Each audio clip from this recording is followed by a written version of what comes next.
We're back. We're back, guys. We are back, guys. You walk in, please make sure you hit that like button. Please make sure you hit that subscribe button. Please make sure you hit that notification bell on the right hand side. Remember, we do go live each and every Monday, Wednesday, Friday, 6 o'clock Eastern time, and also we will be going live also on Tuesdays and Thursday. We will be our vertical live. Like always, thank you for tuning in to KI Culture Radio. It is Fresh Start Monday. Hakeem, Jordan, what's cracking like in? What's cracking like in? What is cracking like in? Hot like jerky Jamaican patty. Yeah, it sounds That's good. what we doing. We hot like patty now. Hey, over here in LA, we good over here. The fires are getting a little bit better. The skies are much clearer. The air are more. The air is a little bit better to breathe and everything. Like I said, there's still fires out there. Still, people are donating and everything. But other than that, over here, I'm good and not great. So let's go. Let's get it. Like always, shout out to those watching us on Facebook, Instagram, Kick, and also Twitch. Guys, make sure you follow. So very important for you guys to follow so you never miss it when we go live. Shout out to those watching us on Rumble and also you already know X. Thank you guys so much for tuning in. That being said, sports. Jordan, what's going on in the sports world, big dog? Well, I hope everybody's enjoying the weekend of wild card playoffs and everything. We have one more game tonight, which is the Minnesota Vikings and the Rams, and Good game. after that game, everything will be set for the divisional round. I know us, Detroit, we play Washington on Saturday night. I know that Houston and Kansas City Chiefs they're playing that Saturday afternoon game, and then Buffalo Bills and the Ravens they play on Sunday, and then tonight we'll see who play the Philly on Sunday. Either it's going to be the Rams or it's going to be Minnesota. So I hope Are you everybody. excited, Jordan? I'm excited. Hey, look, you got a big smile on your face like you Super Bowl's calling your name, right? I was chilling on Sunday. This is the first time like we ever had like a bye week like this. We can just chill, watch the NFL playoffs, and see who we play. So we see who we play. We're gonna play Washington. So I'm excited for Saturday night, and I'm off that night too. So it's gonna be fun. So let's get into it. We're gonna get into the basketball world. We're gonna talk about Zion Williamson. So Zion Wilson's it's like every other year he just been either he's hurt and missed a lot of games, and so this season he missed like 27 to 28 games, and he was suspended suspended for one game because he actually missed because he missed a flight to go to a away game and everything. So we noticed about Zion Williamson. He has talent. But it just seems like either he's unhealthy, or there's sometimes we question the professional like taking this game seriously, because when he gets hurt and everything, we don't know that he's rehabbing properly. Is he taking rehabbing seriously? We know that Zion Williamson, he's overweight, due to him liking you know food. Well, I have to say good comfort food that that we know that he eats a lot of, and that he doesn't take his diet seriously, and his diet kind of affects his injuries and everything. But like I said, he was suspended for one game for missing a team flight. We don't know really what it was, but it's just looking like for Zion Wilson, his last 4 years he's been with the New Orleans Pelicans. We not this is not the Zion Wilson that the New Orleans drafted or that we wanted to see, and it looks like Zion's going to keep doing this. Either he might get traded either this year, or if he doesn't look right, he might get cut. So go ahead, Ronnie. Go ahead and play the clip, and after that, we'll chop it up.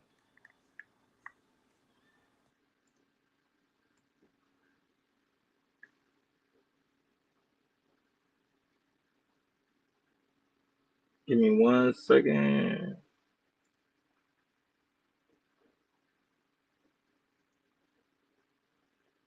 Perfect.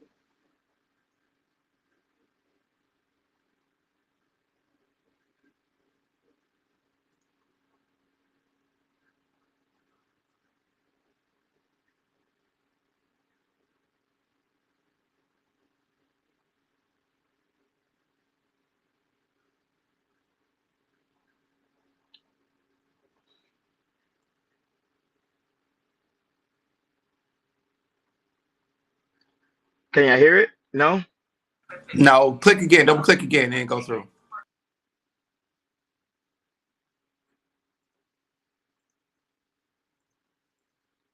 I'm playing on my end. Hold on, give me 1 second.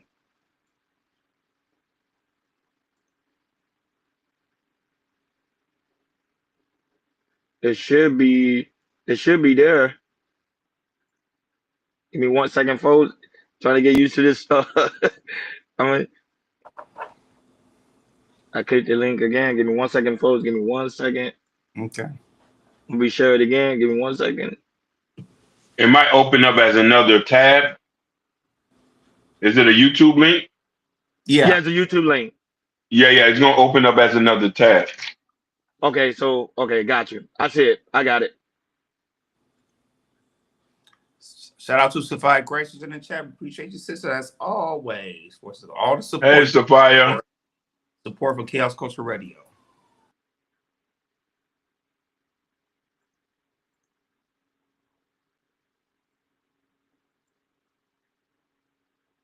It should be. There you go. Y'all still can't He hear, has right? been a liability There you since go. his second season. Is it time for them to move on from Zion? Let's Hear it not now. forget he was supposed to be one of the best prospects in this generation. Right now, he is just another guy. Like and subscribe to the Final Whistle podcast for more sports content.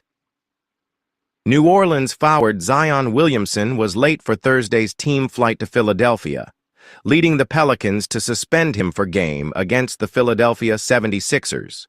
Pelicans head coach Willie Green told the media, "There was several occasions that led up to this one-game suspension, and that's how he made the decision to suspend Zion. He has been a liability since his second season.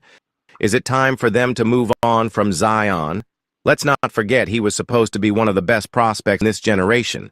Right now, he is just another guy. Like and subscribe to the Final..." Yep. So there you go. That another year that we're not seeing Zion Wilson play, and it's just not looking good. And he's a young fella, great talent, but it's not looking good. So go ahead, Ronnie, man. What's your take? Do you think that that New Orleans might possibly trade him next season?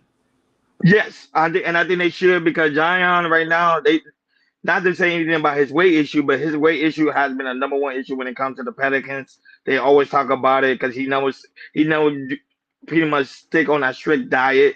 Even though he normally does average about 20 points a game, 4 assists, and on 7 rebounds, he's still not showing up to play, and it's bringing the team down. Right now, New Orleans is trying to be. They're trying to go to the playoff. They're trying to get good numbers. They're trying to make it far. But Zion not performing in the way he's doing, he is unacceptable. So I think they're gonna part ways with him. And now that his mind's focused on women too. Every day is some issue of him dealing with some type of women. See, you laughing too. I was like, if him dealing with some type of women, and it's like a distraction when it's here to be focused on the game and winning game. Go right ahead, Akeem. Zion has never been a superstar to me. He needs to be placed around other superstars. He is a backup guy. He's $100 million worth waste of money.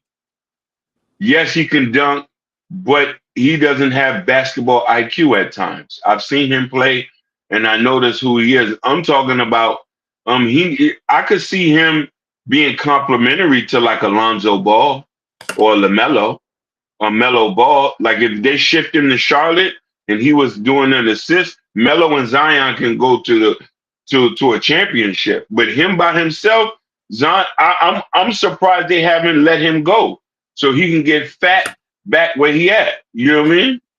You know what I mean? He's a big back basketball player. That's what his new name is, Big Back Pelican. You know what I'm saying? Because that's all he's doing. He's just a big back Pelican. You don't even see the Pelican. The Pelican's not around. Where are you at? Oh, you skipped the game? Okay. You know what I mean? And that's it. That's all I got for him, you know? Ronnie, please make sure you clip that, man. That was funny. I am. I agree with you both. If you look at the Pelicans record, they got the second worst record in the NBA. Mm. That tells me everything right there. And they do have talent, so I think they're gonna blow him. I think they're gonna not just Tyler Williams. I think they're gonna blow it all up. I think they're gonna trade him. I think they're gonna trade Brandon Ingram, which is the leading scorer. He hasn't been hurt, and I think they're gonna trade CJ McCollum. They need to blow him. They need to blow it up instantly because, there was high expectation for the Pelicans to be, in the playoffs or more deep in the playoffs because collectively with the talent you see on paper, they have talent. They really, really do, and it just shows you this year. Another year that Zion Wilson's not playing. It's really hurting the team. It's really hurting the organization. I think they need to turn their ASAP. And go back to that draft that he was drafted in. He was number one. And who was number two? John Morant. Yeah. I know like John, look at John Morant. John Morant, they got the top 3 seed in the Western Conference. That's a fact. Even though we talked about his problems with with the guns and everything, we talked he had his problems. But what did he do? He got suspended, wait till the NBA season, came back, balling. Team's balling. So this tells him, with his troubles, he's growing up and he's leaving that stuff in the past and try to do for the future. What does Zion Williamson like to do? Eat, just like Shaq. Shaq at least Shaq won. Shaq won his championship, but he had Big Macs. Zion Williamson, he up in New Orleans having Creole shrimp and everything, jambalaya. He probably out there every day. Spent thousands of dollars on food because it's too good. And New Orleans food is good. I never been to New Orleans, but I know they got some good food. Oh, that's a fact, Joey. It is. It's good. It's good. And Johnny Willis, because he in New Orleans, I know he can't resist. I know that taste buds be buzzing. Boy, especially that Creole. Creole spent thousands of dollars, yo. Yeah, man, blow it up. Hey, High Cream, you got a great point. I could definitely see him going to Charlotte. Be Simon LaMelo. That's listen, right that can work. Listen, him and LaMelo is like, and mind you, I can predict this. Him and LaMelo is like Shaq was with Kobe. It's an unstoppable team. Yeah, I still have faith in him. I'm not gonna say, and I don't want people to take this like he is naturally talented, but in his condition right now, he's just gonna go as a big back Pelican. We don't want that for him. You know what I'm trying to say? I love him as my brother. He looked like he could be related to me. So I want him to ball out. But the thing is, if you're only focusing on strippers and Big Macs, what are you gonna get yourself to?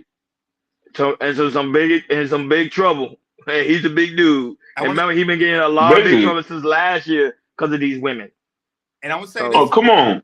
I want to say this too, Hakeem. Like the people that he got in his corner, his back, he needs some new people. Because whoever's talking to him about trying to being trying to lose weight and everything, it's not working.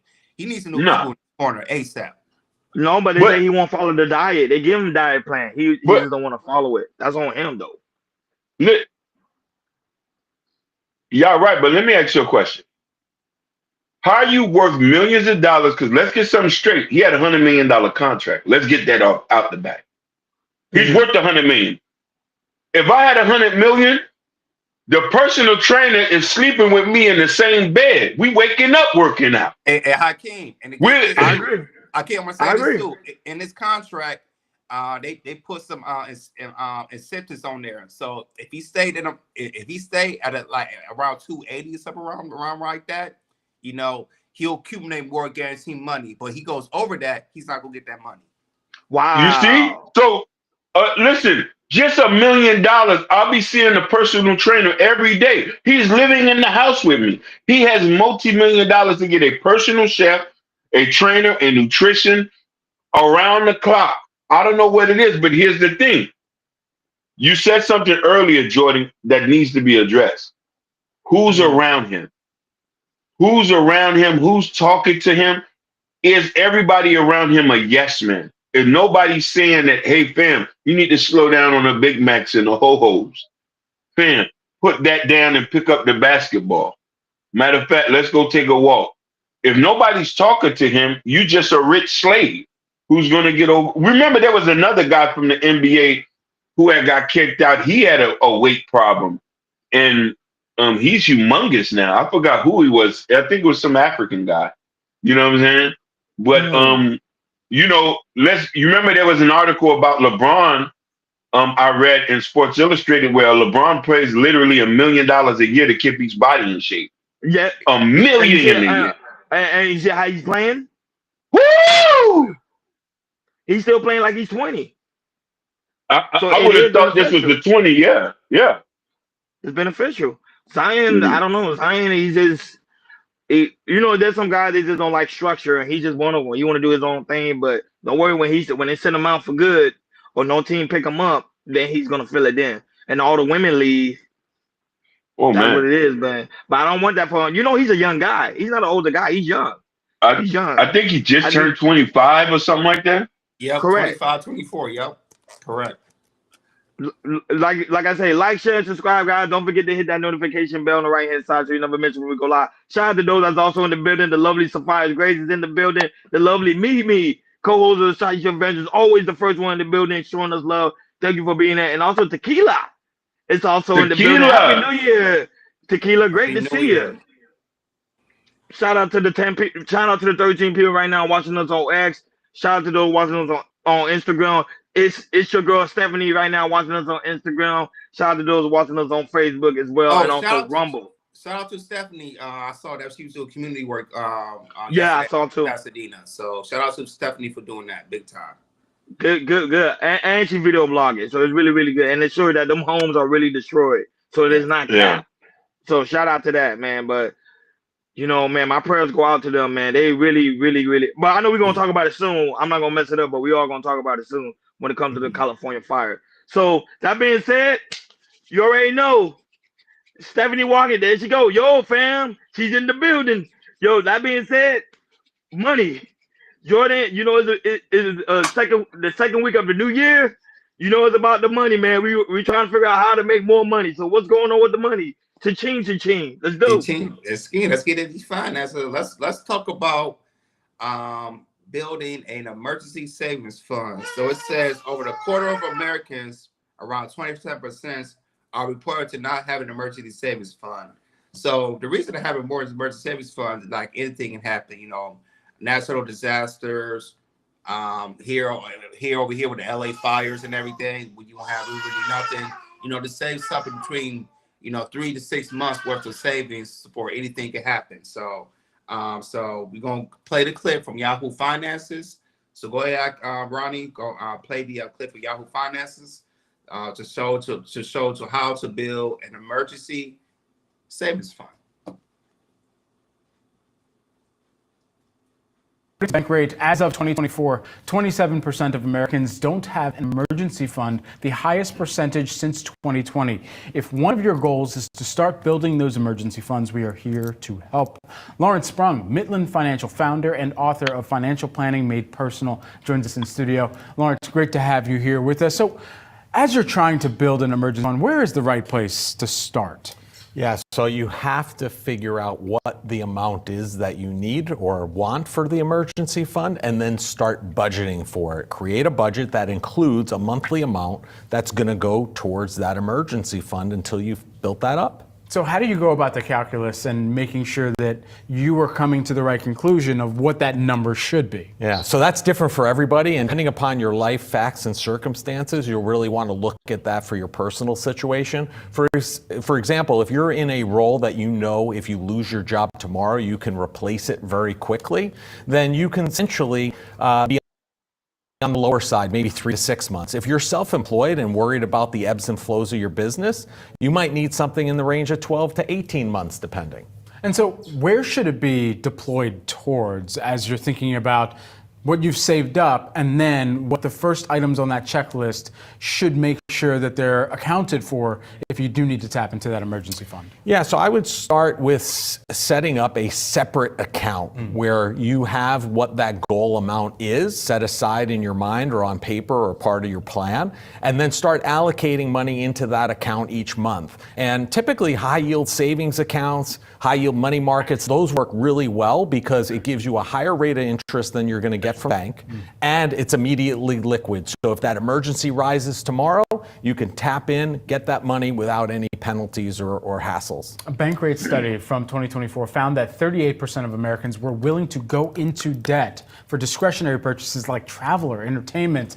What's more of a risk here, taking a credit card balance or dipping into that emergency fund?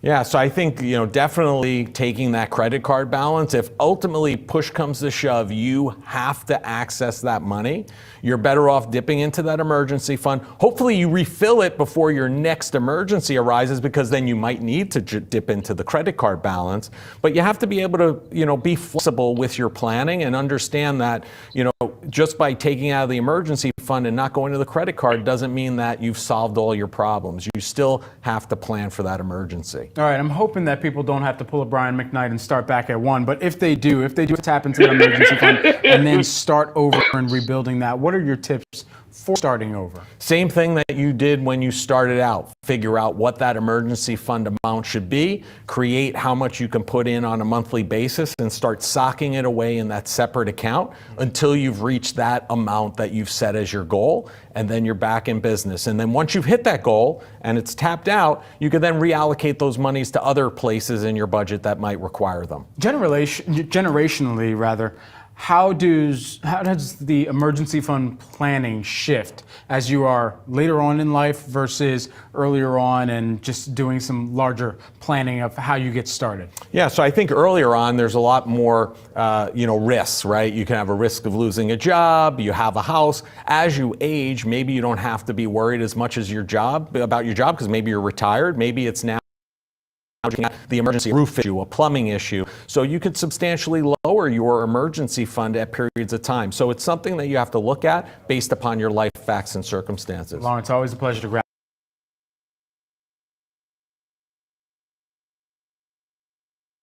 He was clever to say, I hope everybody don't go back to Brian McKnight start back at one. That was clever. I like that. So go ahead, Hakeem. What's your take about 2025? A lot of people, some people don't have emergency savings funds. So why is it so important to have an emergency savings fund? Go ahead, Hakeem. You have to always be prepared for the unexpected. Now, what they're talking about is surface level basic emergency planning, 3 to 6 months. I love that they mentioned that. That pretty much saves you until you're able to find another job. That's really what it is. But if you want to be very strategic, and I'm going to tell you something, it's no excuse. No matter what income level you're in, you could always emergency plan for your family and for your life. 3 to 6 months, the way the economy is not a month. You have to, we're talking about a year's worth. Even from that, not only that, you got to also prepare for your untimely demise.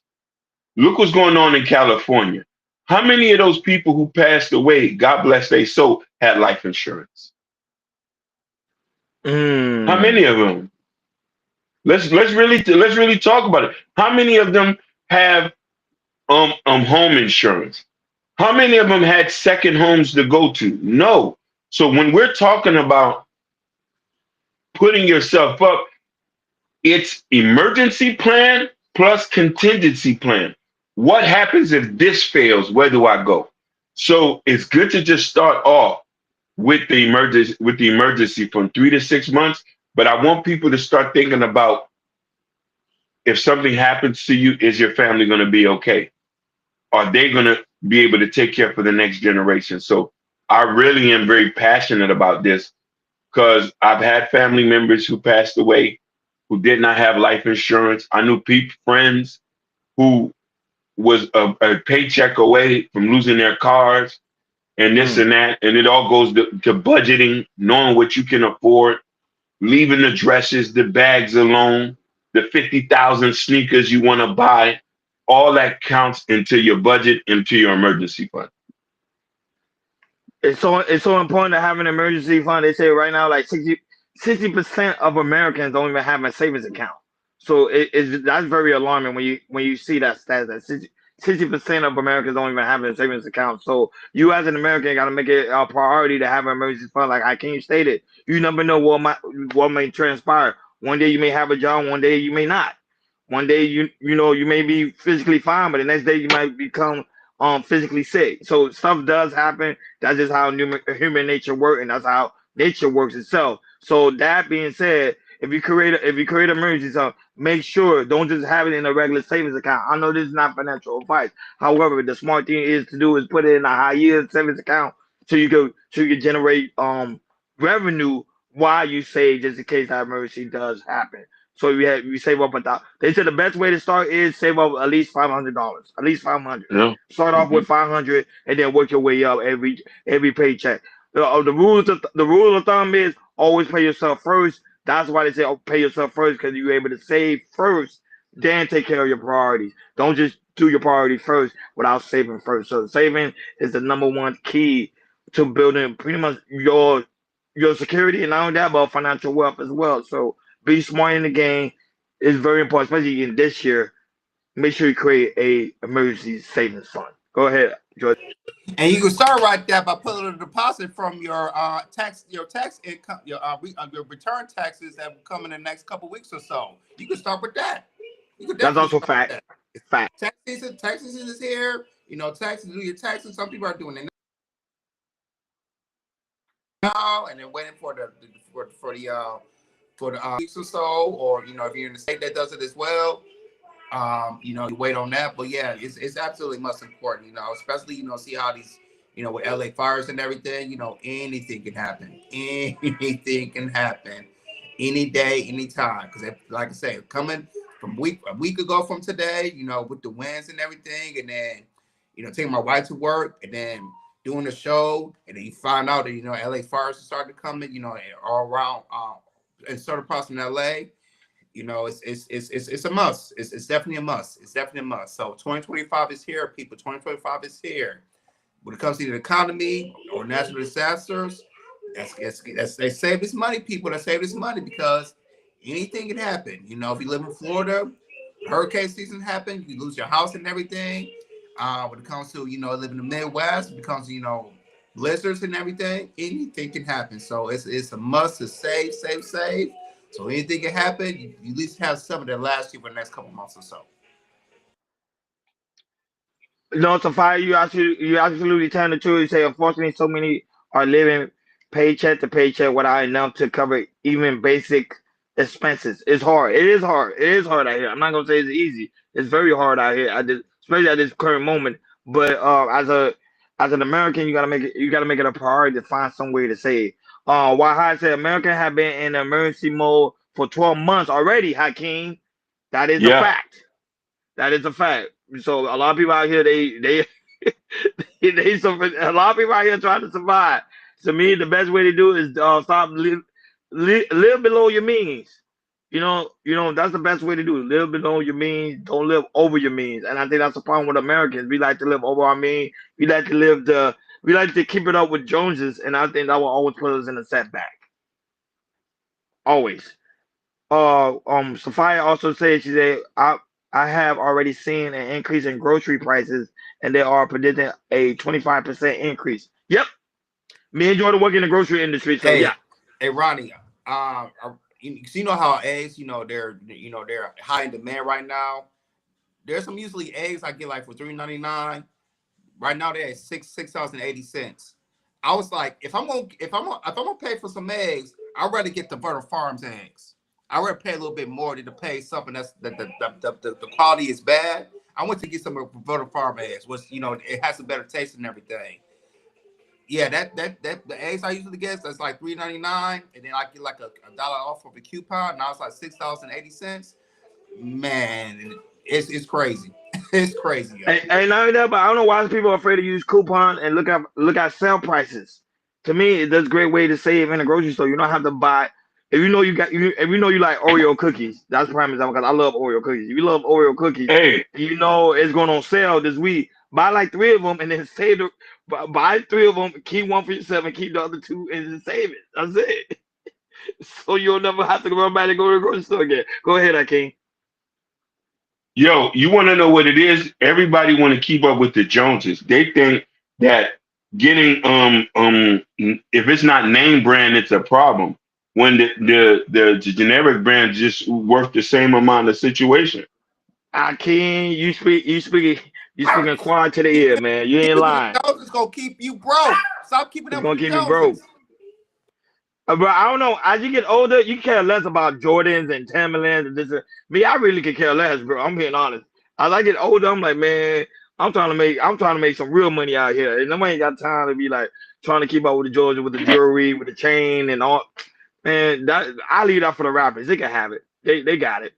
Like, share, and subscribe, guys. Don't forget to hit that notification bell on the right hand side. Remember, we do go live each and every Monday, Wednesday, Friday, 6 o'clock Eastern time. Like always, shout out to those watching us on, you already know, Facebook, Instagram, Kick, and also Twitch. Guys, make sure you follow. Follow is very important for you guys to follow, so you never miss it when we go live. Shout out to those watching us on Rumble and also X. We got 20 people right now watching us on X. Thank you guys so much for being here. Thank you guys. And also, we got 30 people watching us right now on YouTube. I can see it in the back. Thank you guys also for being here. Don't be afraid to hit that like button. It help us to get into the algorithm. That being said, oh, Jordan, it's about time. It's about time for these topics. What's going on, big dog? It's Fresh Start Monday. What's happening with these topics, big dog? You muted. Oh, hip hop. We gonna get to the hip hop. Oh, yeah. I almost forgot about the hip No, hop. it's all I forget about the hip hop. It's all good. So this is perfect timing. So last week we talked about, Jim Jones, try to get that camera to Mase and everything. And so Cam and Mase, they came back from the podcast this morning because they was on a vacation. Cam, he heard all that stuff. Mase, they heard all that stuff. So you know what Cam did? Cam said he talked about it and he said it straight. He was not playing around. But don't take my word for it. Go ahead, Ronnie. Play what Cam was saying about Jim Jones, what he was talking about.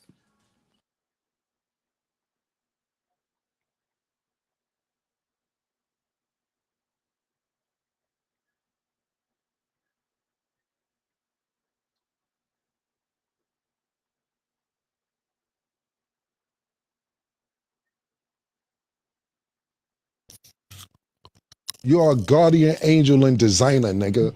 What the fuck is you talking about, man, nigga? You are from the Bronx, bro. You are not from Harlem. Why do you keep thinking that you are from Harlem, bro? You are not from Harlem. I did not grow up with you, my nigga.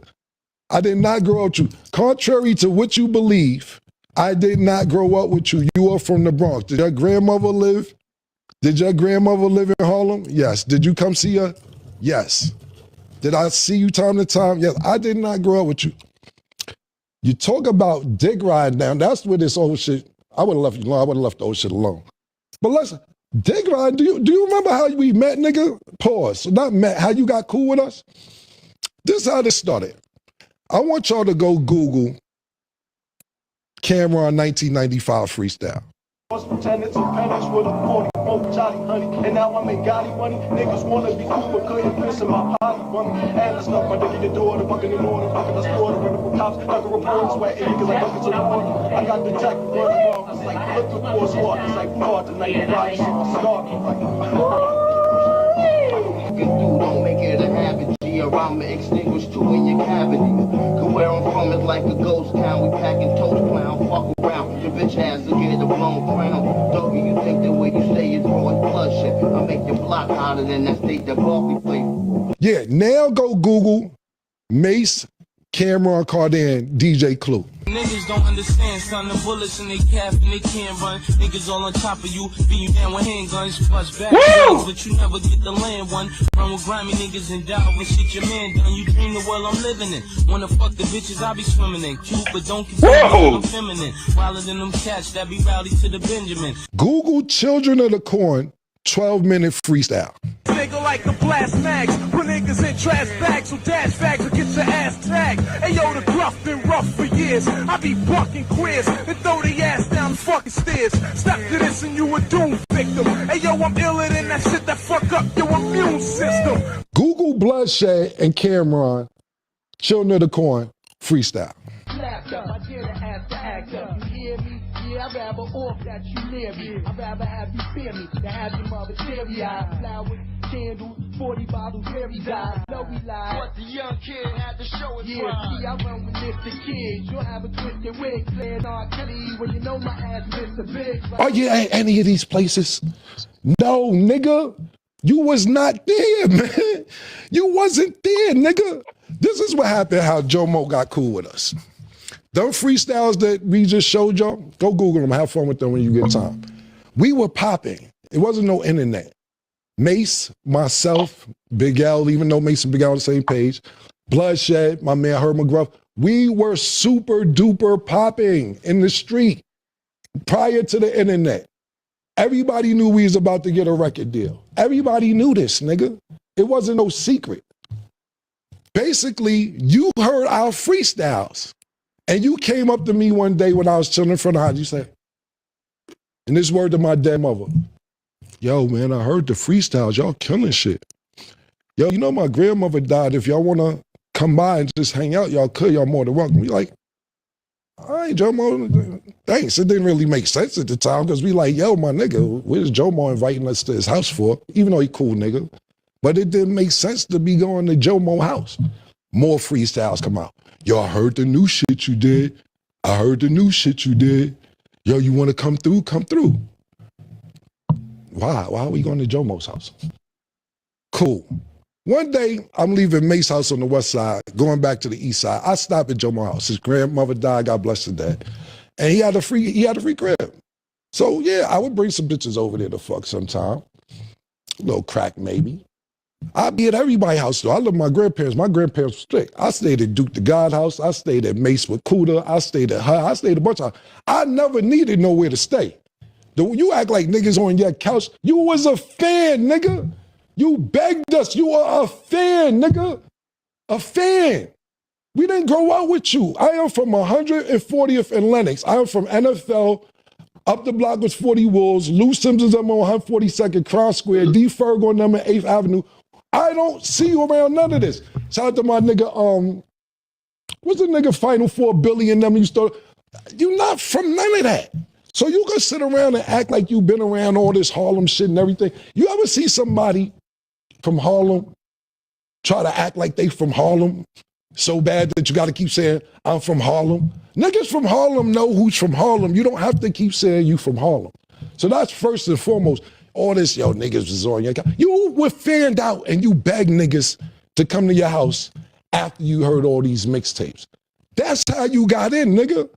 You was so cool. And we was like, yo, Jomo's a nice guy. Mace like, yo, I think I'll teach him how to rap. Mace actually taught you how to rap. Literally. Literally. He taught you how to rap. You'll say it. Matter of fact, bring up the clip.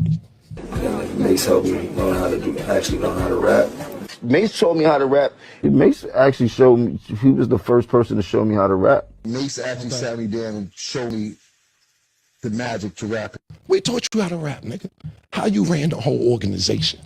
How you made Diplomat. Nigga, you ain't make none of this stuff. You was a fan. I put you down because you had a free crib and you was a nice guy. That's how you got down originally. He said, stop it. You can stop it. Boy, that junk crazy. Yo, Cam came with all the smoke. Cam came with the smoke. He came with the smoke. He came with the smoke. Ronnie, man, what's your take, man? Ooh, man. You know, it's sad to say, you know, these guys like 50 years old and they arguing like they teenagers. Is it that serious? Well, I understand they had to set the record straight, and that's what they did. They had a receipt. Mase and Cameron, like Hakeem said on the last show, Hakeem really broke it down. It's just like he said, how they grew up together, was best friends. They started the rap game together. They was helping each other out. Cameron didn't have to go to Jim Jones for anything. He had the support level. So for Jim Jones to say, "Oh, he needed me. I was his go-to guy," all that was false because the receipt just came out. But Cam, man, he sucker punched Jim Jones on that one, man. God, dog. You don't. Yeah, I think you guys already know Jim Jones gonna respond to that, but it's a fact though. A lot of people say that nobody saw Jim Jones being a rapper though. They say he came out of nowhere. So for Cam to come out with the receipts, Hakeem, your commentary. Hey, like I said this before, Cameron spoke. I've been like a lot of people didn't believe it, but you know what I mean? Jimmy's not from Harlem.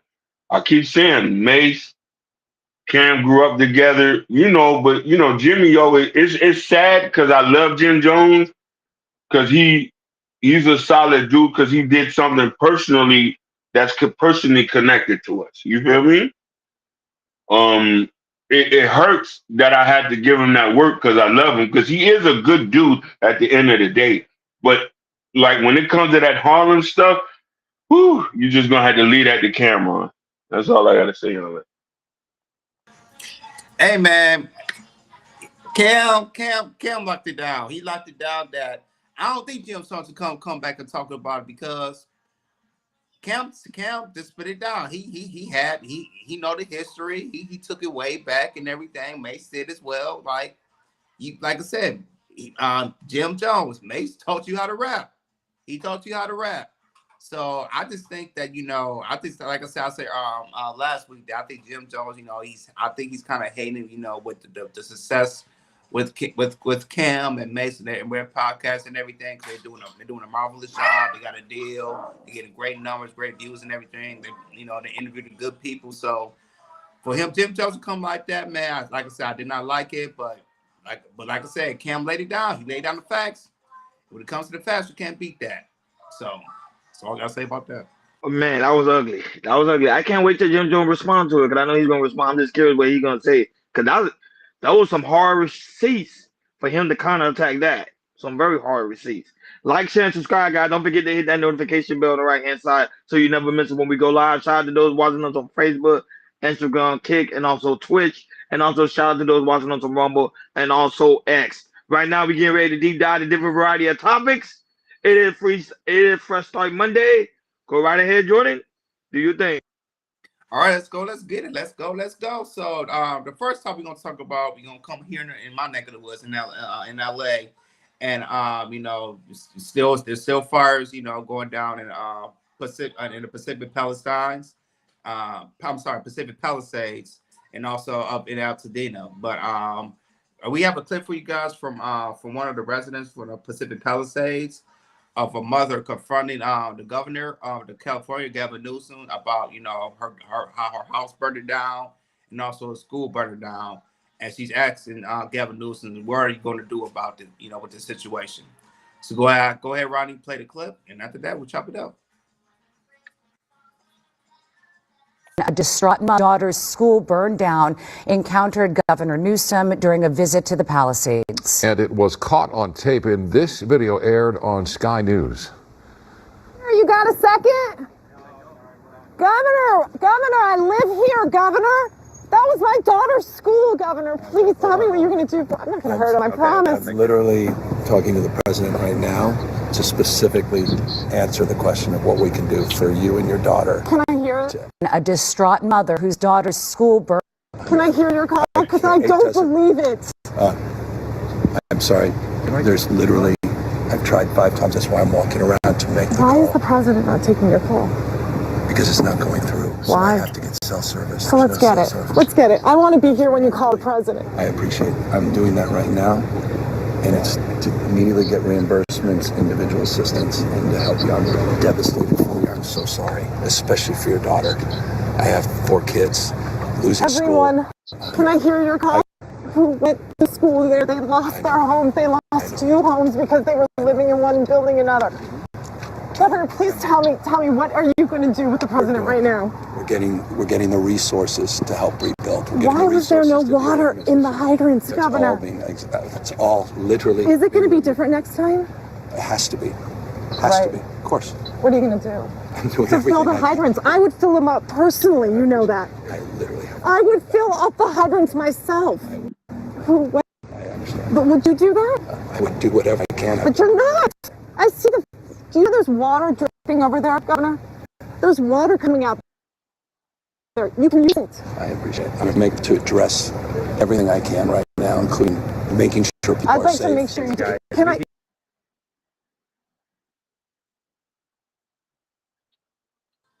Yep. So, like I said, that was the one of the residents who lost her house and also schools. I haven't been around the area yet, but the area is very, very devastating.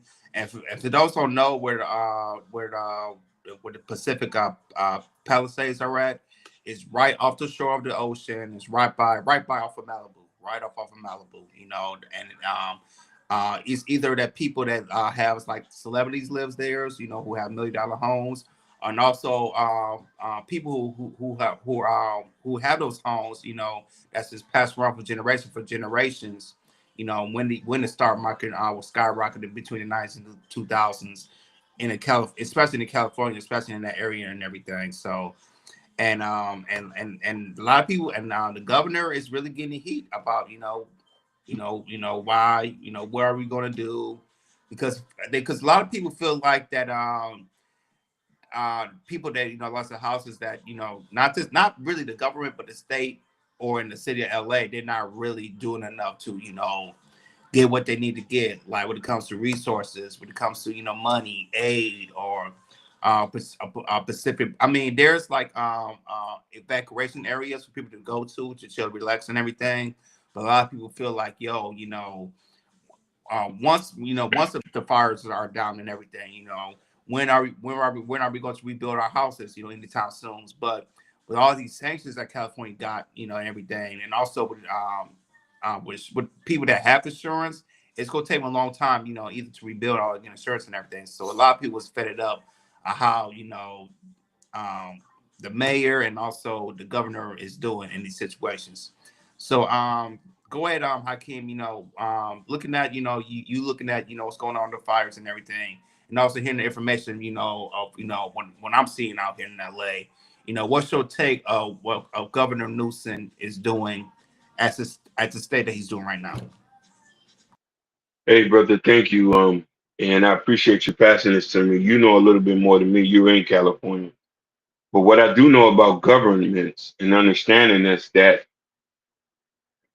people, we cannot depend on the government for everything. If you haven't noticed, Hurricane Katrina, if you haven't noticed the hurricane that hit the coastal lines of Mississippi, North Carolina, they still are recovering there. They still are not even done yet. Now we're dealing with California. So this is why it's so important to try to get with your neighbor, create an exit plan. If you got a little bit of extra money, invest in something else. You know what I mean? I'm not saying not to take government assistance.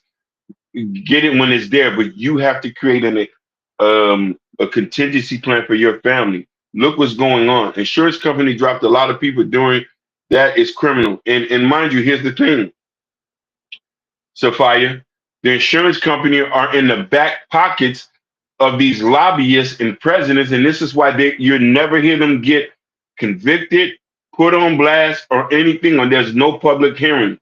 Same thing with these medical companies. So we have to take matters into our own hand and build our own government within the government. I'm not talking about sovereign citizen. I'm talking about what the people in Georgia did. They pooled a bunch of money and bought 100 acres. We have to start fending for ourselves. We have to, because this is sad. Her home's done. They're going to be living in hotels. Who knows what their financial situation is?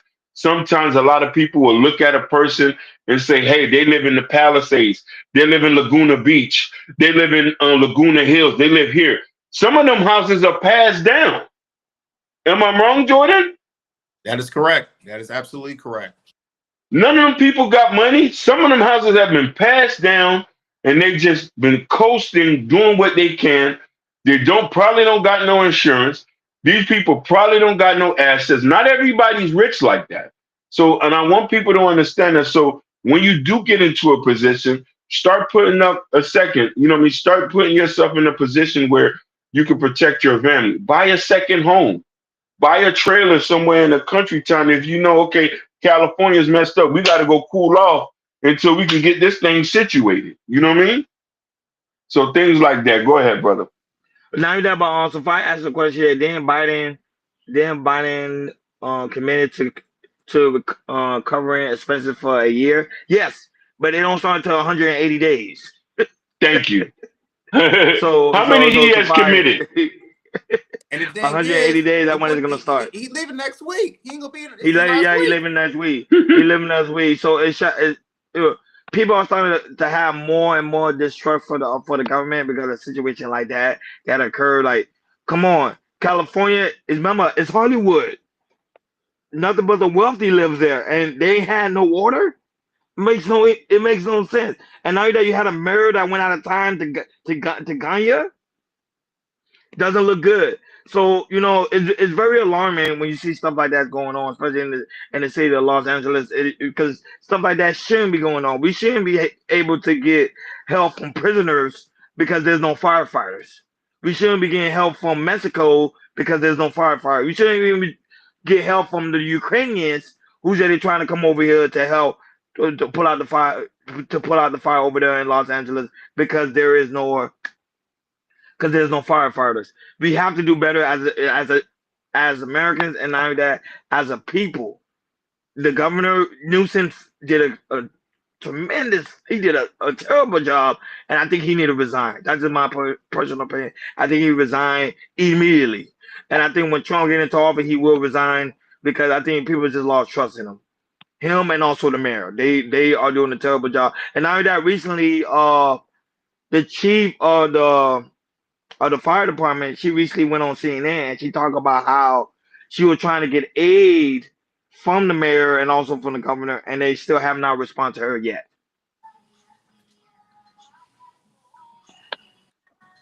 This is terrible what's going on. Stephanie, you right now, Stephanie Watkins, you're out there in the field. You see exactly what's going on. There is no Yep. help being provided for those people. Rather No. rich, poor, or indifferent, doesn't matter. They still people at the end of the day. Go right ahead, Jordan.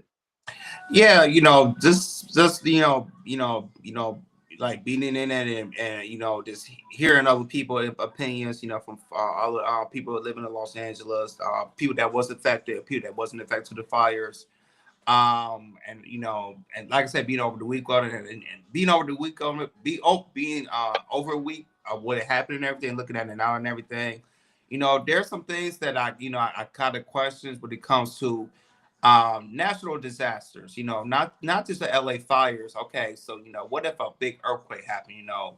How would the LA mayor or the governor present aid like this? Because we're seeing it right now, with the fires that happen, and it just opened the eyes for all people here in Los Angeles. It's like looking at the governor, looking at Mary Kay Bass, how they're handling the situation and everything.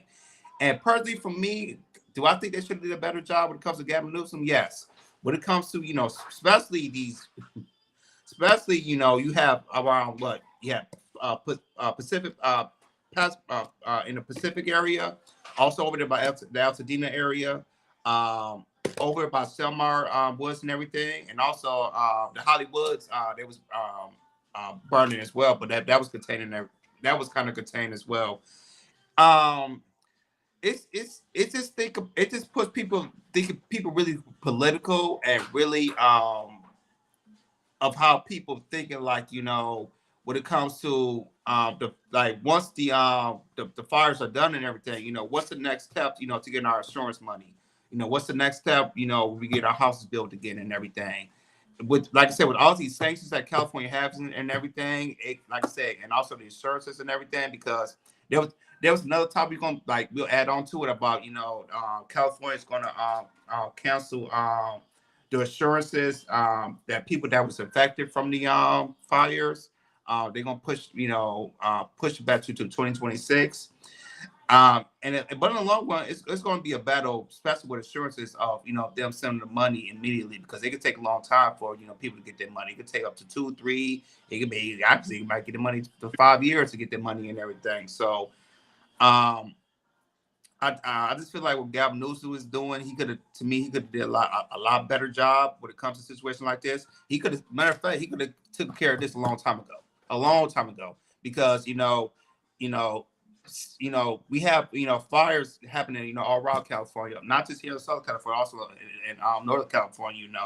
But when you see something like this that really hits like a big city like Los Angeles, and you see that people that talk about that lived in California for a long time, all around California, that that Gavin Newsom is not putting up the money, or not really putting it, doing his due diligence of really stopping these fires that's happening in California.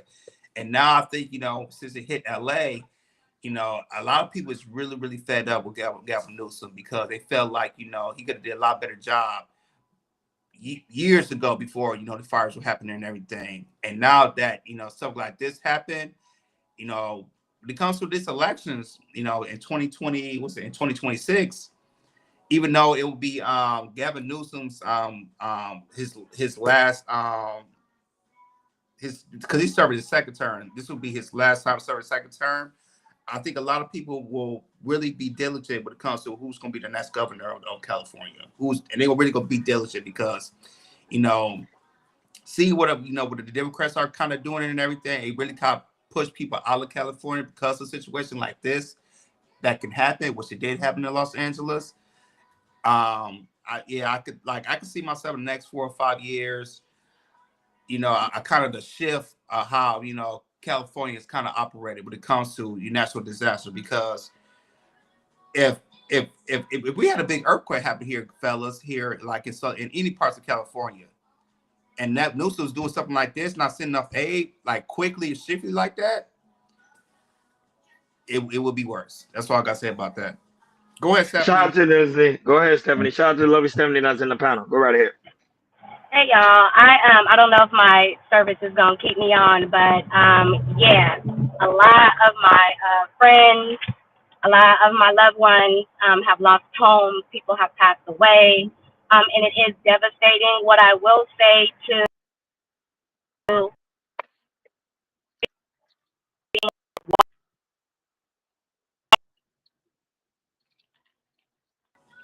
Yes, Stephanie, you breaking up. Your service. Oh man, she aired you. Out to put home. Yeah.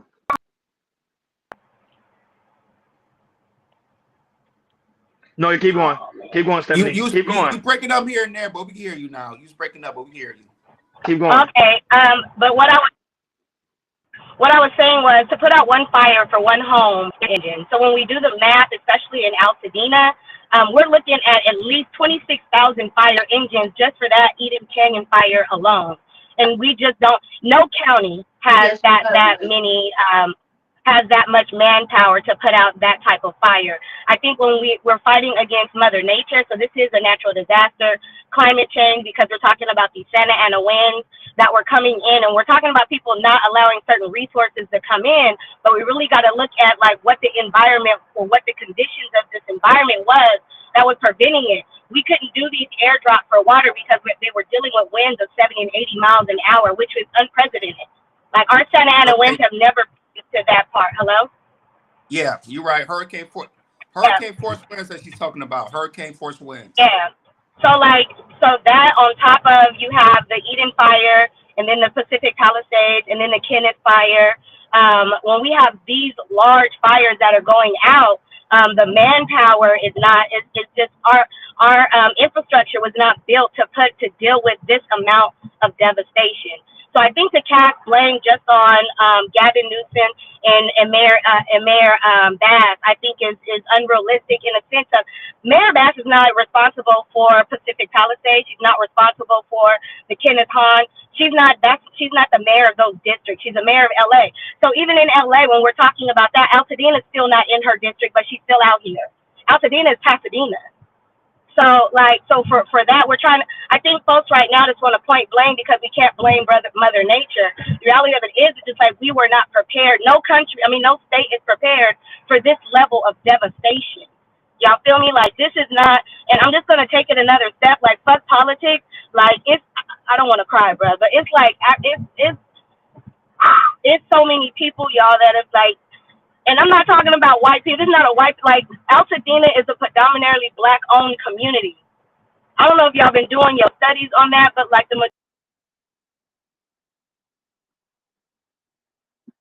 oh man, she lost connection. Stephanie, you come right back. You come right back up. Let me put the link back in the chat.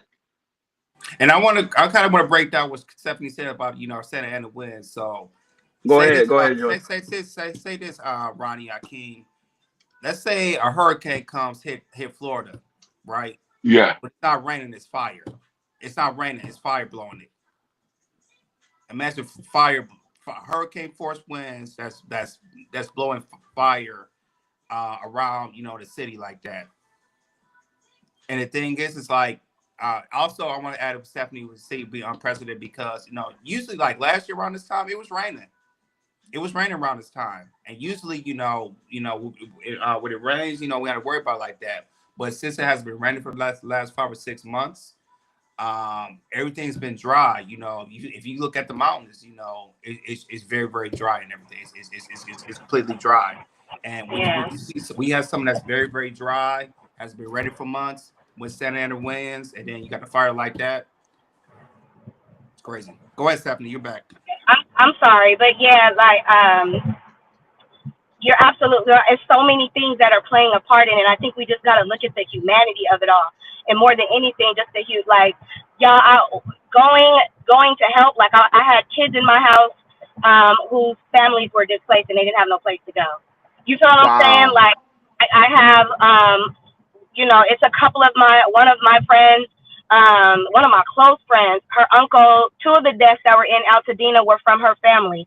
They had one was an amputee, her uncle was an amputee, and her other uncle had cerebral palsy. And they didn't get there in time enough. The fires were coming so quick that they couldn't get there in time enough to get them out of the house. So again, like when we're talking about like, yeah, we could politicize this all we want, y'all, but this is like a humanity thing. Like fuck what, like the reality is like our infrastructure ain't built for the type of devastation that California is dealing with. And I do want to highlight again Altadena, y'all. Like Altadena is what we call in LA. It is black wealth because all of those homes that were owned in Altadena have been in families for 3 and 4 generations. Y'all get what I'm putting down? So these are like family homes.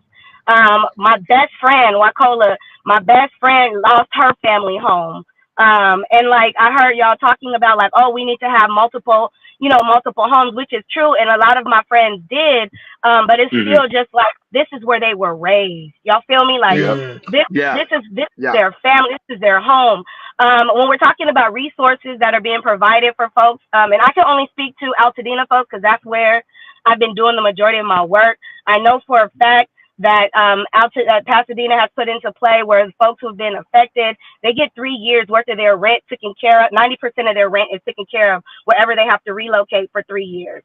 So that is like they're doing their part to try to take care of these folks. I think what we do need to worry about is what y'all were talking about was insurance canceling out canceling out folks' insurance claims, and then also too finding loopholes.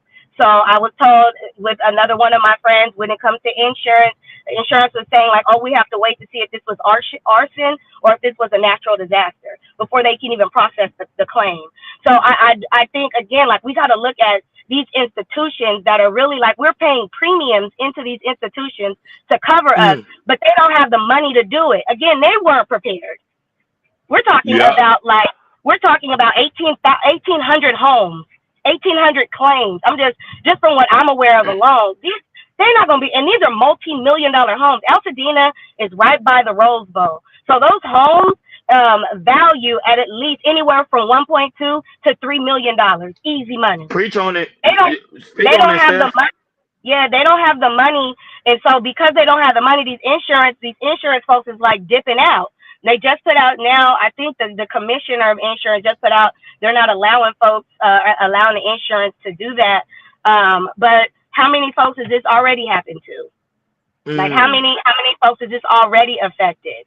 Another one of my close friends, like I said, her insurance company is dragging their feet, trying to decipher if she had a cancellation or not. Like, it's just wild. Yeah. It's just wild. So I want to ask you a question. I want to ask you a question. This is a question. What do you think about the Chris Brown? He made a post and say, these fires don't seem normal. It seems like somebody's doing it. So I know for sure the Kenneth Hahn fire was intentionally set by arson. They had someone in Correct. custody already for that. I will say this: it does seem sus. It seems very sus. It seems like the perimeter of all the perimeter around Los Angeles County is being burned. If you look at the trajectory of the fire, it starts off on a mountain and it is now pushing around. Now it's like in our valleys going along the beach. So like it is. Man, her connection. Man, Yeah. powerful, Stephanie, man. You on fire. Literally. I'm not even joking. On fire. Powerful. Oh, let me wait till her come back. Go ahead, Jordan. I know And I you gonna know say like the something. estimate of damages. I don't know if it's for Pacific Palisades or Altadena altogether, but I think it's altogether like the damages is up to 100. The damages is up to 150 billion plus, and it's still going up. My bad. There you go. She's back. No, you good. Trust me, you good. Okay. Go right ahead. I would say you But out, yeah, I do you in think the Stephanie, field. You out I do there. think You in the it's sus. field. You out there. Yeah. Stephanie, you're my hero. Yeah, you are. I thank you for doing. I thank you for your service. I'm not gonna lie. I love stuff like that. I love stuff Yeah, like you for sure. getting back to the community. It's beautiful. And so I haven't coordinated it yet. I'm waiting on the evacuation site to get back to me, but I will come back on here asking, if y'all want to donate. Specifically, my heart right now is geared towards the kids who've been displaced, giving them some sense of normalcy. Y'all hanging out with these kids this weekend. My heart was broken because you have kids who are like, Altadena is never going to be the same. Home is never going to be home. You feel me? So hold on real quick. Come on, Jackson. Not only that, but Stephanie, I want you too. Not only that, but even if they want to come on, like any one of the family members want to come on the show and tell about their experience, that would be a good thing too as well. They're welcome to come on as well. Hey, Yeah, Stephanie, yeah, for sure. is there like a Mhm. GoFundMe link y'all gonna make for the thing so we could probably share and Yeah, we'll put it on our I social media page? Yeah, for sure. There are, like I said, it's so many families out here that are in need. And just the way my heart is built, like I want everyone to be helped in some sort of, especially, I don't hate to be like this, especially my people. Like Altadena touches Right. home because Altadena is Black LA. And so y'all know colonizers it's already been stories and reports of folks coming in trying to buy property right now. They're trying to buy these Mm-hmm. people's property off of I them thought that right was a rumor. now. Yeah, So it it's is not a true. rumor. No, it's not. They're actively going into these evacuation sites. They're actively going into the burn sites, taking pictures, going back and saying, "What you want to sell your property?" And they're trying to dismantle this Black community. And Wow. so, yeah, it's a lot. And because it's prime real estate, like I said, it's right by the Rose Bowl. Like right where the Rose Bowl is at is literally where Altadena is. So yeah, I'll collectively right now just feet to the pavement right now, just trying to help out as much as I can. I will send out to y'all whatever, the links that I do come that I think is certifiable, because then you have scammers. We just came across one page with one dude who was like, yeah, been affected, this nigga ain't lived in Altadena in 22 years. Man. But setting up a GoFundMe page. So it's gonna do some vetting because I want to make sure that the money gets to the right people. If I have to just pick 5 families that we support, then that's just what it's gonna be. No, Hey, but we'll not do it like like that. we support you. We support you Yeah. and we thank you. We thank you for real. We thank you. And I think people need it more than ever. And I think that it shows that there is some great people out here that do really care about the people. Let me tell you this Yeah. about LA. Everybody thinks LA is this materialistic, snobby, snooty place. We have showed up. So much to the point to where the centers where we're taking donations, we've had to turn people away for giving. It's just an overflow of donations that are coming in with clothes and stuff like that. The sorting things are so like it's been an abundance of people showing up. People are showing up with shovels, U-Haul trucks, coming in together to help clean up their community. So we are here doing the work, going back to the conversation about being financially stable in LA. And you can attest to this. Jordan, like this city is fit. It's survival of the fittest. nobody here is working on a one income. Like we all have multiple streams of income. And it's not just the famous and the rich and famous. Like, nah, niggas is really out here grinding. And I wouldn't change it for the world. Like, I wouldn't change it for the world. I love my city. So like, don't let the glitz and glam fool you. Like, you got some real people out here grinding, working for a living to stay out here in this state, and they all look like me and you. That's all I got to say about that. They all look like about me and you. So for everyone who hears the sound of my voice, please do not fixate yourself on the shoulda, wouldas, and what coulda, because that's going to keep you pissed off and angry and not focused on humanity and helping people. So don't politicize it. Don't point the fingers. We just right now in this moment need to focus on taking care of our people, and that's where I'm at. Praise the Lord.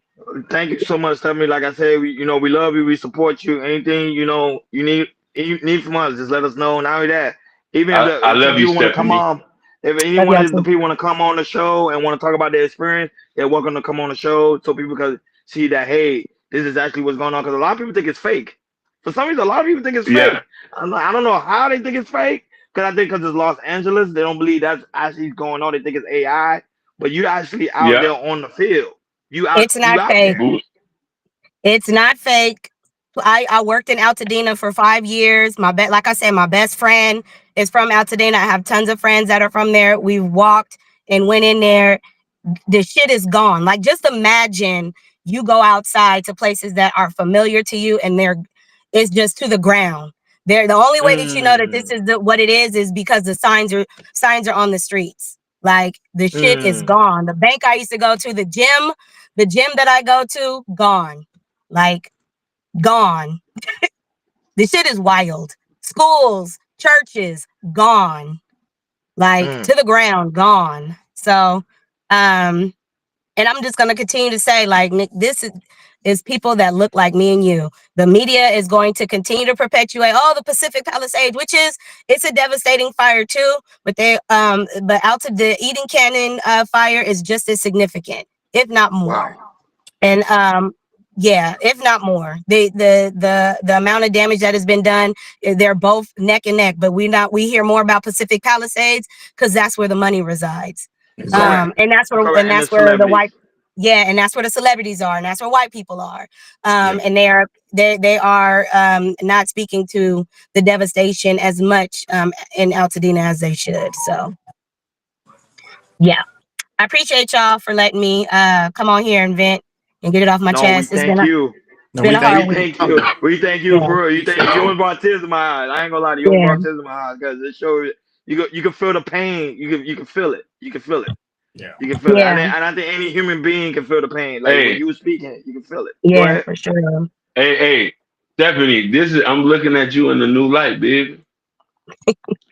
Always you gotta keep you on your toes. You never know.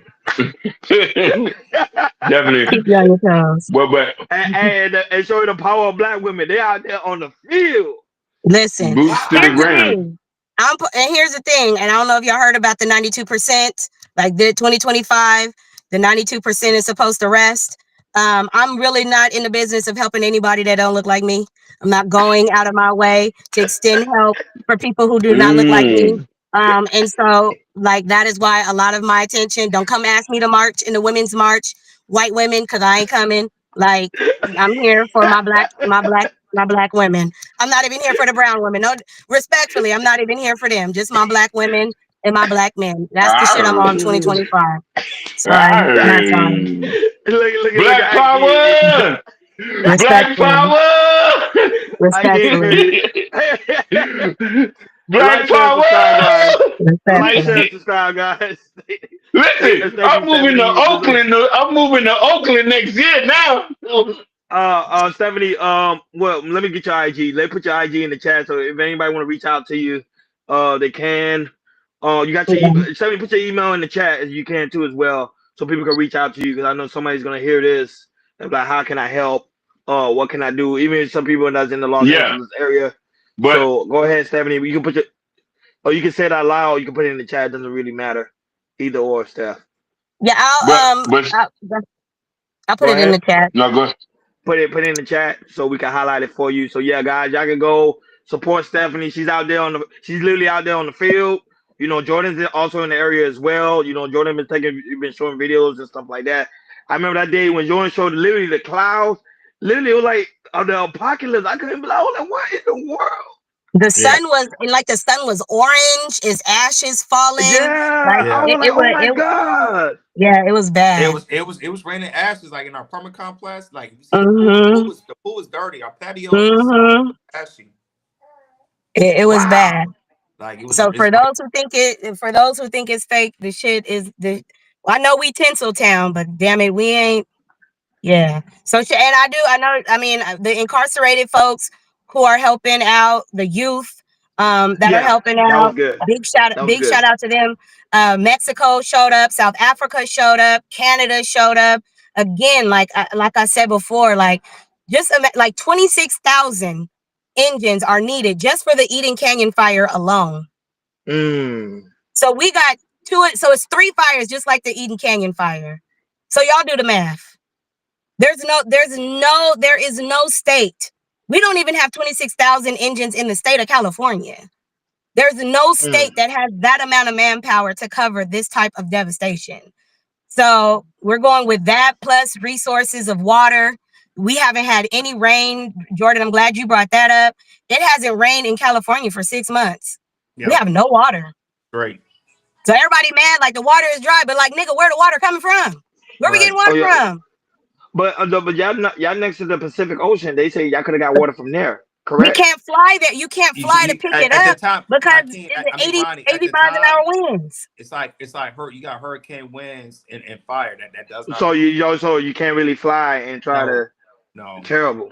Nah. So literally like after the first day, they had to all they could do is fight on the land, right? Like fight on the ground with the water that we had. And then after the wind subsided, which was like the very next day, they were able to do the water drops. So that's why they were able to contain it as much as they were over the weekend because the wind stopped. And they were able to fly. Now the winds are about to pick up again tonight, and we're still at 24% contained for the Eden Canyon. And I think, and you could correct me if I'm wrong, I think we're like 17% contained for the Pacific Palisades fire. So like this has the potential to grow even bigger. Because we got winds coming again tonight until Wednesday. Yeah. It's not gonna stop. So Ronnie Akeem, we don't know when. It could be weeks until the fires are done. And the thing is, we don't have rain. We don't have rain in our forecast in this week, next week. I don't know when we're gonna have rain. We still have no drought right now. Yeah. I'm gonna say being mad at politicians for me is wild. They have no control over. I mean, unless it's climate control, and you're good. No, but I think because they made it, they're making it more about political than actually about the people. That's why people are mad at the politicians. That's why it is. You see, like Newsom talking about, I'm trying to get in contact with Trump. Trump ain't answering my phone call. Like, answer the phone call.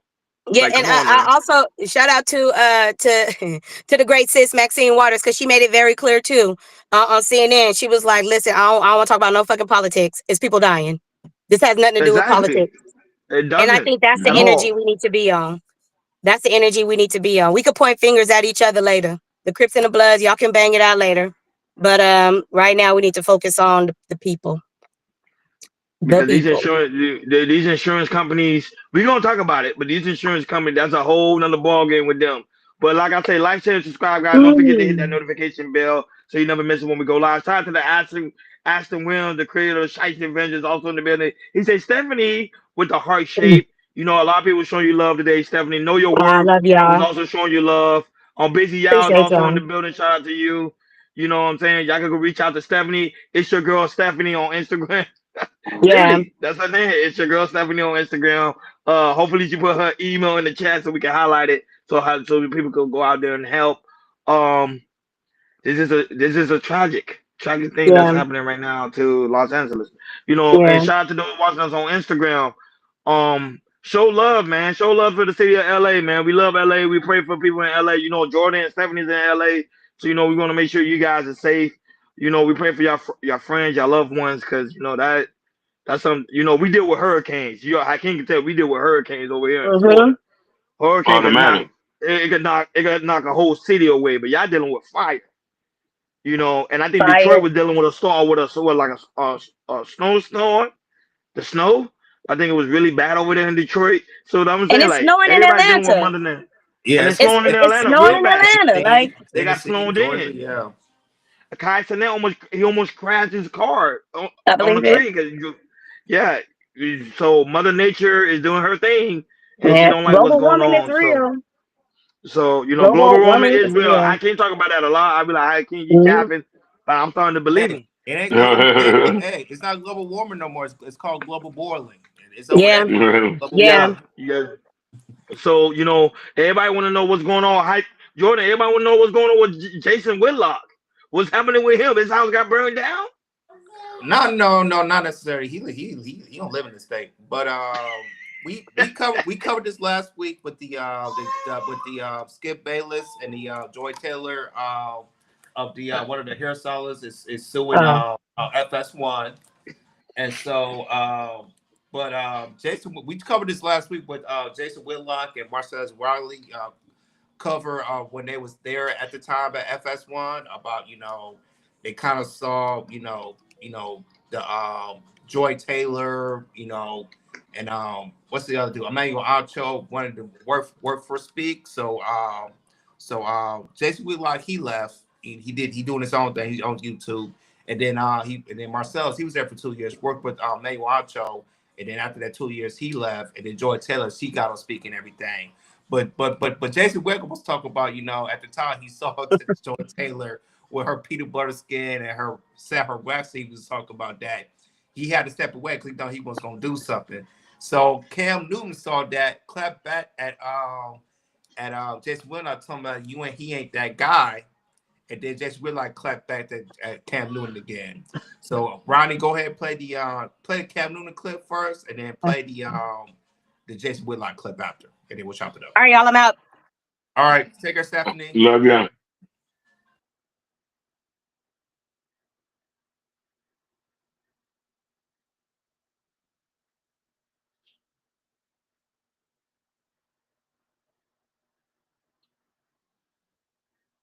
Anything that's not necessary for the operation of the family. That's only $300 a month. That really keep you from getting out of My debt and bad. I becoming don't know why. successful. I don't know No, why it it's does doing not that. Give me 1 mathematically. second. What it does is Let me it signals refresh it again. everyone in your Hey, we're going to Dave Ramsey. We already did financial advice, Dave. Sorry.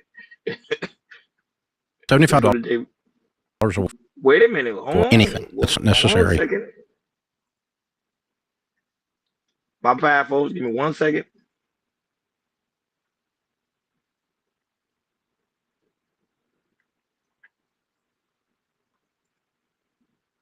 Like, share, and subscribe, guys. Don't forget to hit that notification bell on the right-hand side so you never miss when we go live. Shout out to those that's watching us right now.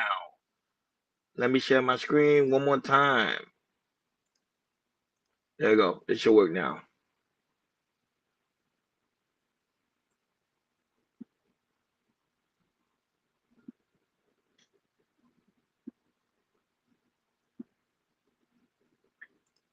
Can you guys see it? No? No, not yet. Okay, there we go. It came up. He'll be broke in 6 months. With the best of intentions, because nothing changed here and here. No, that's not the word. The word capital comes from the Latin root word capita. Hey, Ronnie, go ahead and play the that's not the one, but go ahead and play the Jason Whitlock one, because Jason Whitlock has the Cam Newton video on there too. You just play the Okay. Let me do that. Give me 1 second.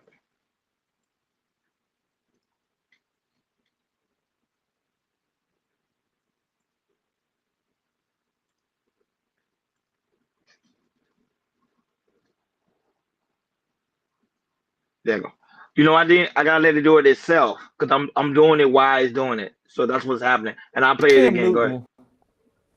Newton yesterday talking about me and going off how I'm not that guy. Play the clip. Hey, Jason Whitlock. Hey, my guy. No, you're not my guy. Guy, come here. You're not that guy, pal. You're not. That big rack of hers, that's inappropriate. That butter skin, that's inappropriate. Like, bro, you're not that guy. So to comment on something like this, bro, stay in your lane. Whether Joy did what she did, the accusations are true or not, stay in your lane, Jason. All right? Because, bro, like, you're having an outer body experience, and it's time for me to put you back in your body to let you know, bro, you're not that guy, pal. Yeah. So whether you want to speak on your 2 cents or not, keep it. Please do. Because, nah, it ain't that. But Joy, is she a very attractive woman? Absolutely.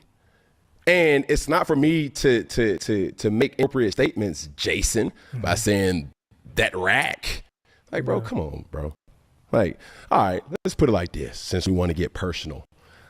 Like, who you sleeping with? What she look like? Like, bring her to the forefront, him to the forefront, because now you got to be open in these things. You gotta be, You know what I'm saying? And it ain't no shade, but I'm just keeping it a bug. Yeah. This is a person who's, bro, like been a villain in the industry for years. So I'm like, bro, we want to see her, him, whoever. I'm not judging you, bro. I'm just saying, don't say no inappropriate things like that and not be questioned about that.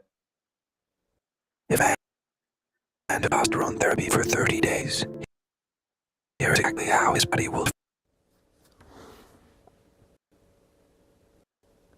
So, the first thing Cam Newton has to do for me to fully understand this, who's that guy? What are we talking about here? Define that guy for me, Cam. And I say this in all seriousness. I would love to have this conversation with you on what makes someone that guy.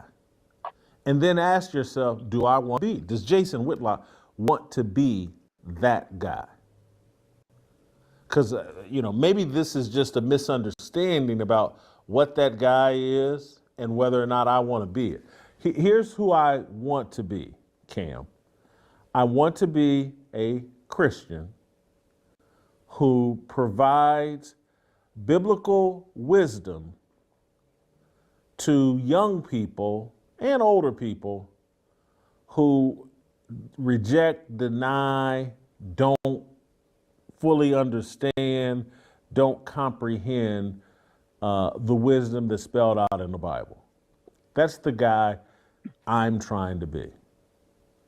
And so, to the best of my ability, that's who I am. That's the guy that I want to be. I think Cam is insinuating that I'm not that guy because, in his view, you ain't that guy.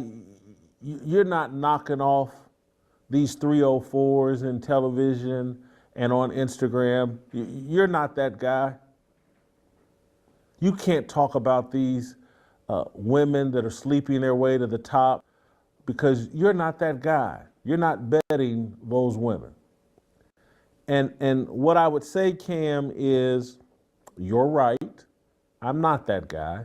I don't want to be that guy. I'm trying to be a guy that reaches people like Cam Newton and say, being that guy is an actual mistake. And to not to a full degree, but to a lesser, I've been that idiot guy. Cam, you had a father that's a minister or is a minister. Get off that damn podcast and just go talk to your daddy. And y'all open up a Bible and then ask yourself, are the things you're promoting, are they in alignment with what's in this book? Maybe you don't care about that book. Say that. But right, Jason, you ain't that guy. You right. I don't want to be that guy. I reject that guy. That guy was an idiot. You don't have to be one, Cam, not forever. I used to be one. You don't have to be one forever. And some of you other athletes, you don't have to be an idiot forever. And yes, I know that there's a lot of rewards that the world will offer you for being an idiot and promoting idiocy and promoting death and destruction to young black people. And you just keep staying in that child sacrifice cult of that whole leftist movement. And you keep on worshiping mama, and you keep on worshiping black women, and you keep on making sure that Everything out of your mouth pleases a woman. And then you keep looking at the results. The results will not be good. And so, yes, this man talking about what I said about Joy Taylor is inappropriate. What? What was inappropriate? She got a big rack? And me trying to tell other men, don't get distracted by that big rack. There's a lot of things that come along with it. It will cost you your job. It will have you out here looking like a fool, and a simp. And it's me trying to say, don't be a simp like Emmanuel Acho. They put a big rack and some peanut butter skin in front of me. Yeah, I'll do a show with Joy. And it was a disaster. And me, I said, nice rack, love that peanut butter skin. I'm good. Not gonna do it. Not going to give her leverage over me. Because she can get. You can stop it. You can stop it, Ronnie. You can stop it. So yeah, them and Jason and Cam was going back and forth about, saying that Jason Whitlock is not that guy, and how can he do this? But I do have my take, but I want to hear Hakeem say. Go ahead, Hakeem. What's your take? Let's be honest. Let's be honest with you. Cam Newton is a hypocrite, a despicable, low down, dirty hypocrite. For him to even open his big non-football playing mouth to talk about a man who was married to one woman, who has all his kids from one woman, he is that guy. Cam Newton can't compare himself just because you hit a couple Instagram girls. You got a couple milli? No, man, he's a sucker. He is a beta male dread-headed sucker. You out here worshiping somebody who you don't even know. What that gonna get you cool points? No. Jason Whitlock has stand firm in who is he has been a villain in football. He has been a commentary, but he never been no sucker. You never heard no allegations about him. You is a guy who has 6, 7 kids from different women. And I'm just inflating the number. I don't know how many kids you got. So you can't open your mouth and compare yourself to any man. They're not creating broken homes. Jason Whitlock got all his kids from one woman. You could talk about how he look. You could say he's fat. You could say he's not attractive. But I could say you're a person who makes broken homes. You're no better. No, go ahead. I give you in your bag. Go ahead. Yeah. No, I'm done. I didn't like that. I didn't like what he said. And why high? I want to say why high? Why you going so hard on Jason Whitlock? Now I don't have an issue with Jason Whitlock. I think he's a very outstanding guy. I think he loves to get his commentary. He stands on his value when it comes to marriage and how certain men are operating out here in the dating market. Because he sees what's going on. Like he's same thing like you saying, Haki. You see the broken home. He see men's not there for their kids. You see how men are worshiping black women but not taking care of them. So he have an issue with that. Now, when it comes to Cam Newton is entitled to his own opinion. People got to realize that you are entitled to your own opinion. So you may have mixed emotions about Jason Whitlock. You may not like the guy. You may not stand him. You might not even like his podcast. But going after the man the way he did, I don't think it was really, really cool. I think he just did that. I think, to be honest, I think Cam Newton was just trolling him just to get him upset, see if he's going to respond. And I think he knew Jason Whitlock was going to respond to the commentary of him going in on him about his life and his marriage and about him getting women and stuff like that. So to me, I think it's childish. I think it's stupidity. But I think Cam Newton dropped the ball on this one. You can't really speak on marriage if you've never been married before. He's way out of his element. But who am I to say? Go right ahead, Joe.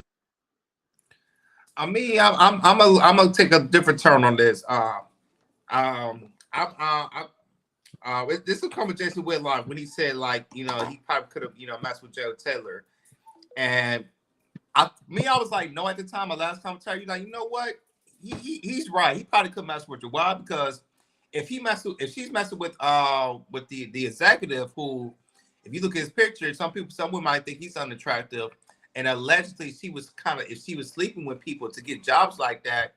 I really believe if Jason would have talked to Joy, I think something would have happened and everything, because at the time, Speak for Yourself, when he was on the show, his show was popping when him and Marseille was on and everything. He was making good money and everything. And Jason Whitlock, before he talked about his before he was talking about his compensation, like you said, Jason Whitlock, he was the type of person who was messing around and everything. Like he was the type of person, like, before he was like, I was hearing some stories, like he used to mess around a lot at his size and everything. And he is a football athlete, so he probably know how to talk to women, all that type of things as well. But I think the Kev Doom was thinking like, yo, like, who are you, bro? Like, look at yourself. Like, Jason Whitlock probably can't pull women. You just a lot of people just don't know about it. They just look at look at him, his appearance, and how he busts his waist and everything. That don't matter if you got money like that. If you got money, and Jason Whitlock, he's a sports writer and everything, and if he got words, he can pull women. He could probably pull women. So Jason Whitlock was trying to say, hey, I had a chance of seeing Joy around. I probably could have dropped the tour. I was like, you know what? I ain't gonna worry about that. I'm trying to not live like that. I'm trying to worry about, focus on work, focus on my show, and that's it. And Cam's thinking like, oh, no, man. Like, look at you, man. Nobody don't want to mess with you. No, Cam, man, it don't work like that, I guess what was Cam view, he was, one of the best athletes in high school. He was the best athlete in college, won a Heisman Trophy in Auburn, won a national championship, and then moved to the NFL. He's, at the time, he was one of the best quarterbacks in the league and everything. And he see that, that if you have money and you're an athlete, you would type a certain type of women, which he had was type of women. But what Jason Whitlock's talking was like, yo, if I have, it doesn't matter about your appearance sometimes. When it comes to Joy Taylor, when she allegedly stepped to the top, he said he probably would have got on that too. Simple as that. Because he knew how, FS1 was working. He heard rumors that was going down, and unfortunately it got into the lawsuit. And what he was saying was true and everything. And all Jason Whitlock was saying, like, yo, I couldn't mess with it, but I didn't. I was focused on, doing my own thing. And a lot of people giving him that backlash, which is totally uncalled for. But and then Cam Newton, he had to say what he had to say, and I ain't like what Cam, like I said, right, you right, he had his own opinion, but when it comes to Jason Whitlock, if he could pull women like Joy Taylor, he think he can, he probably could. That's what I'm gonna say about that. That's a fact. But people at times they their own opinion. But to me, you don't have to respond to everything. But I think Jason Whitlock just had enough. So that's why he respond. Hey, Hakeem Jordan, you don't see why high going in on Jason Whitlock. Yeah. I'm like, man, but a lot of people don't like Jason Whitlock. A lot of people don't like the guy. But me, I don't have a problem with him. I think he's just a regular guy. He's just a regular guy. Like, he's like one of them guys that you just like, okay, whatever, and then keep it moving. That's how he is, man. But like, share, subscribe, guys, and make sure, guys, don't go anywhere, because at the end of the day, it's going to lead you guys right over to the Shiesty Adventure. We'll be going live right after that, which is 7:30 Central Time, 8:30 Eastern Time. So don't go anywhere. It's going to lead you guys right over there to the Shiesty Adventure with the you already know, with the creator of Ashton Williams and his co-host, the lovely Mimi. And don't forget to hit that notification bell so you never miss it when we go live. Go right ahead, Jordan. Moving forward. All right, on to the next topic. This video went viral the last 2 weeks. And I do want to talk about it because I think it's gonna be a good topic to talk about. It's about when guys in high school, they try to get the popular chick, but the popular chick, rejects the nerves and everything because he messed with the athletes, something like that. But 10, 15 years later, when, the nerd, he started making money, started looking better and everything. And then he looked back at his high school trolls, who might have a couple kids or so, might not exactly look the same as she was back in high school. This woman, I forgot what her name is, but the woman we about to play, but he said that, people that you know, that the nurse that got rejected, you know, back in high school about the chick, you know, and then now they feel some type of way, you know, 10, 15 years later.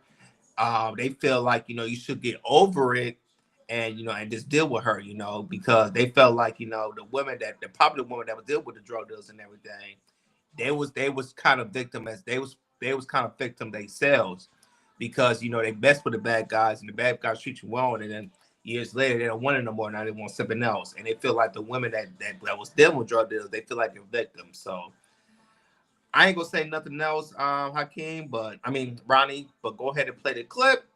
You'll see what I'm talking about. Anti Daniels, he was on here as well. And then so go ahead and play the clip, and after that we'll chop it up.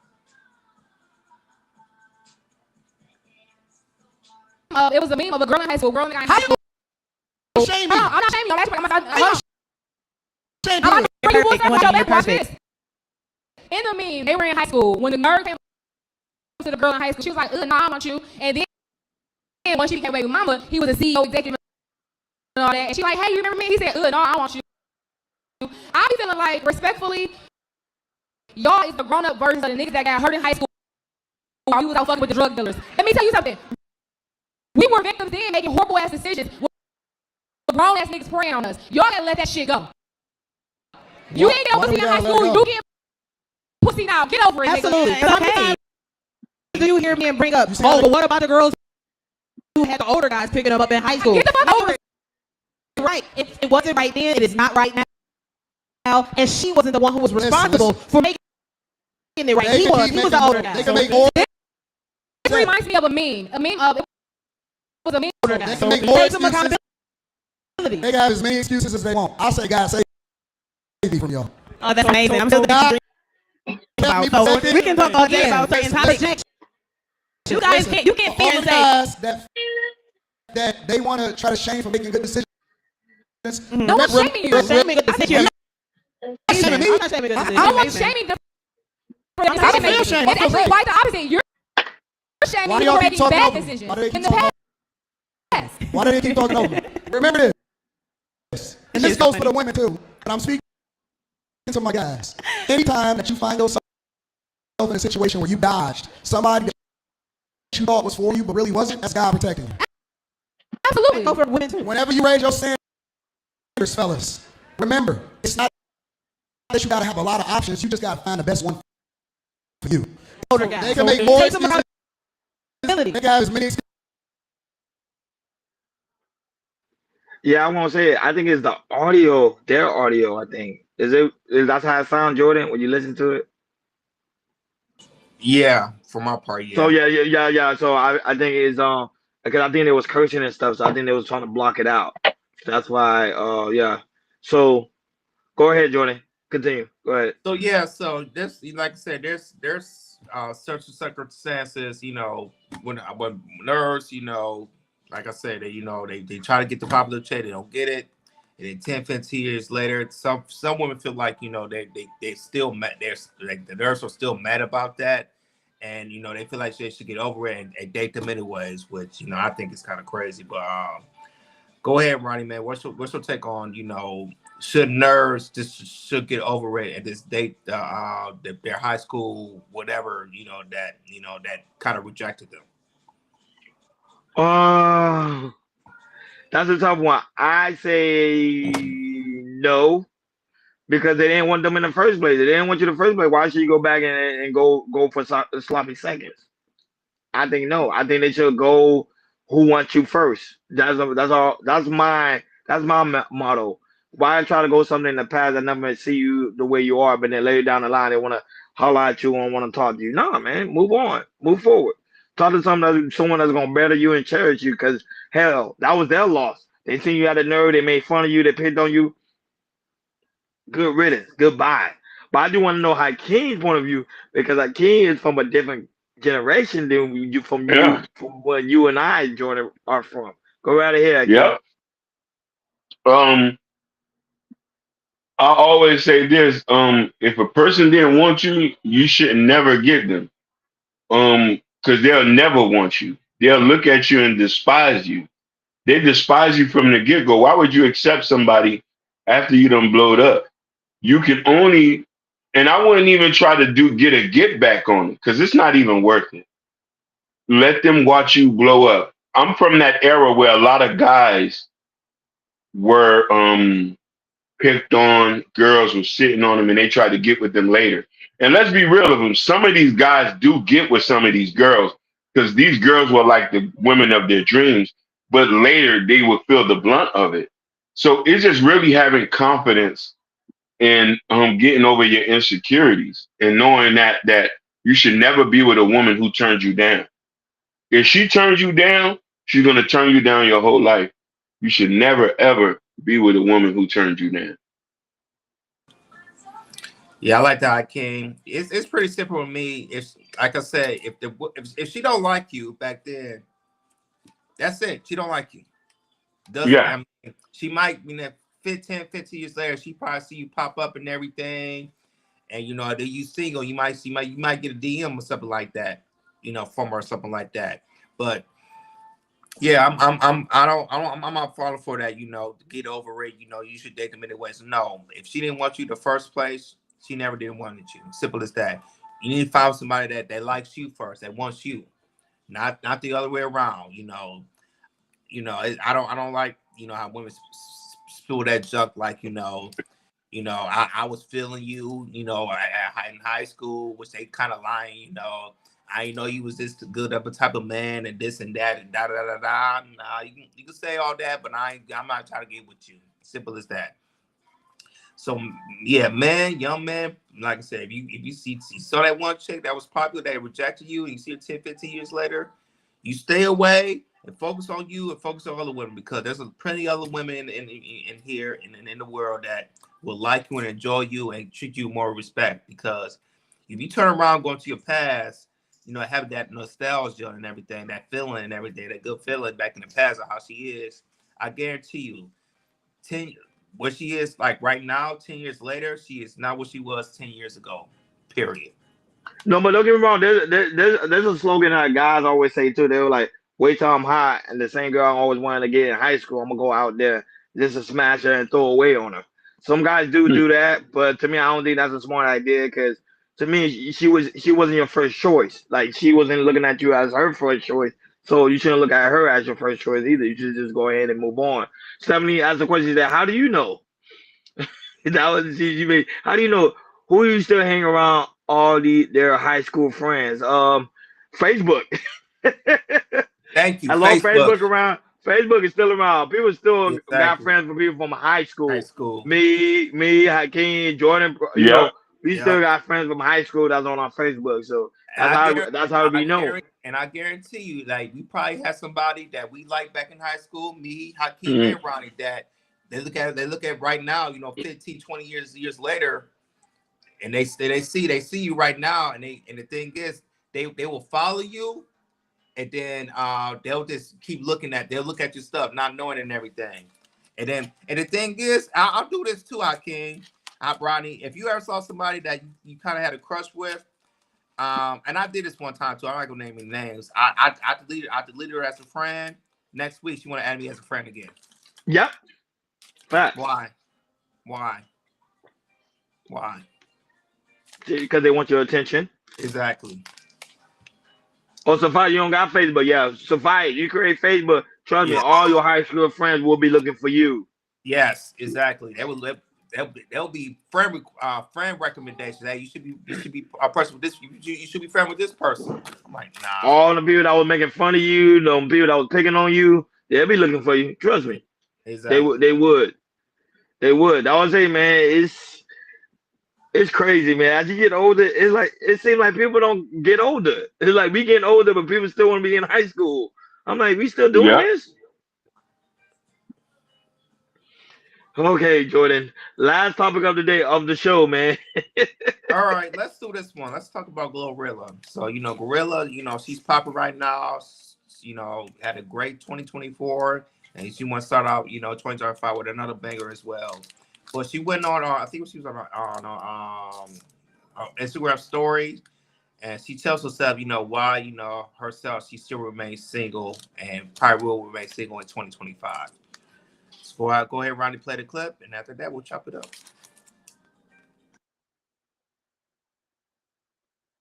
Gorilla. I ain't got no because I'm such a real myself, and you just be like bitch, like real. She's like this what you is. And I'm gonna call it so fast. Like that's why like I ain't got no because I curse out like little like little y'all on some real like bitch y'all. I ain't got no because I'm such a real myself, and you just be like bitch, like real deal. She's like that's what you is. I'm gonna call it so fast. Like that's why like I ain't got no because I curse out like little like little y'all like bitch. So basically, Gorilla saying, like you said, every time she with somebody with a dude, she feel like she's a masculine one, and then a guy feel like he's a feminine, and that's why she say, you know, you a B, you a this and that and everything, because I feel like it's like you can't tame her or something like that. So that's what basically she's saying. Go ahead, Ronnie, man. What's your take on Gorilla? Her being said, you know, she feel like she's the masculine one, while the men that she mess with, they be like the feminine ones. Yeah, Gorilla is she's just a unique a unique individual. I'm not gonna lie, I kind of agree with her. No man is not gonna date a woman like her because she's too aggressive and she's too free spirited. Like she's gonna speak her mind. She's not gonna be submissive to that man. She's gonna be very strong with that man, very masculine. Most guys not gonna find attracted to that. She's a hood girl, need a hood man. That's the way it is. That's what she need. If you're not about that life, you shouldn't be dating Gorilla. I'm just being honest. She ain't the gal for you. Go right ahead, I can. Who in their right mind would want to be with somebody like that? And the average man would want to be with somebody like that. She needs to be with what she's come from her neighborhood, from what her environment is. Somebody who thugs, somebody say, hey, shut your mouth up. Sit your butt down before I put my hands on you. She need to be with somebody like that. Hey, did you go in there and freaking cook? Girl, I told you about talking to me like that. That's who Gorilla need. That's what she used to. Now you ain't going nowhere tonight. Sit your butt down here. Um, this listen to the Gorilla, you know, her situation said it's like, okay, I kind of figure, you know, what type of man you kind of attract to her and everything. And the thing is, it's like Gorilla doesn't know about, you know, or you know, maybe she'll learn in the future her about maybe tapping into her femininity in a way, because if she do that, you know, she could probably attract a different type of man that, that she probably maybe wants a masculine man and kind of, kind of, I'm not gonna say tame, but kind of take the masculine role, be her feminine role. But I don't know if Gorilla knows anything about that, because who she used to mess around right now, and also the environment she's in and everything. So now she's been out of that environment, for the past 3 or 4 years. Maybe there's some things that she can learn about being feminine, a lot of growing up things to do. And then, because she's still a young girl, she's still in the early 20s and everything, so she's still learning. So once she's still, because right now she's still out of the environment no more, so she's seeing new things and everything. And hopefully, when she learns today and be more feminine, and learn about as a woman being more feminine, maybe she could attract a guy that's masculine and can kind of help her down and everything. So once he figures out, how she changed her ways, her being feminine and everything, and then she'll find like a different type of man. But if you keep acting like that, Gorilla, you're going to attract the same type of man who want to mess with you, and it be the dudes that you don't want, because you look at them as being feminine, and you got to be masculine to overtap that. But she got some growing up to do. Hopefully, she'll get up there. She do. Sheila, Jay Prince is the man.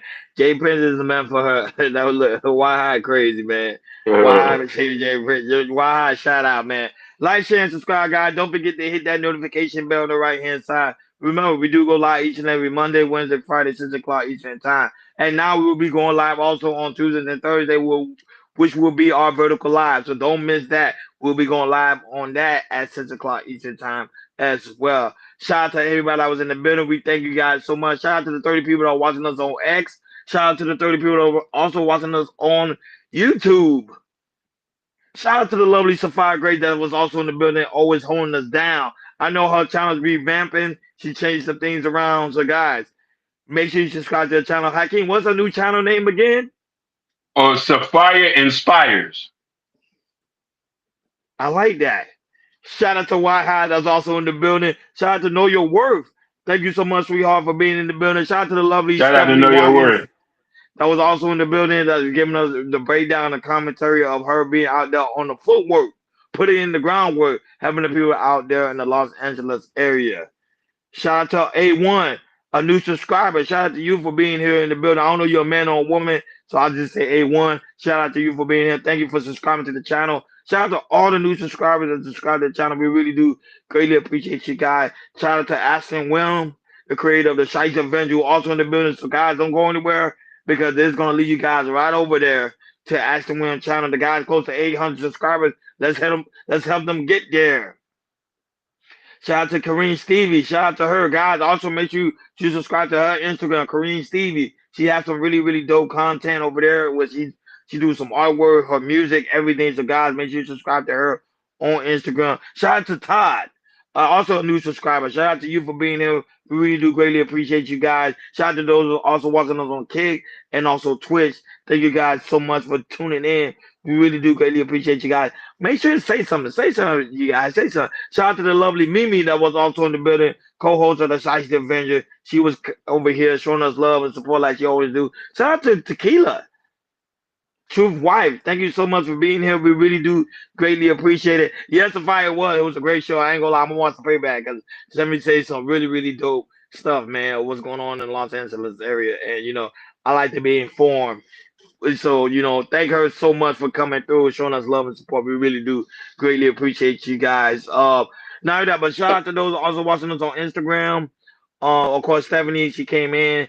D Meech was also in the building. Angie was also in the building, and also Jada was also. Shout out to Jada. I know who Jada is. Was also in the building as well. Thank you so much for being here, guys. Make sure you go to KR Culture Radio description.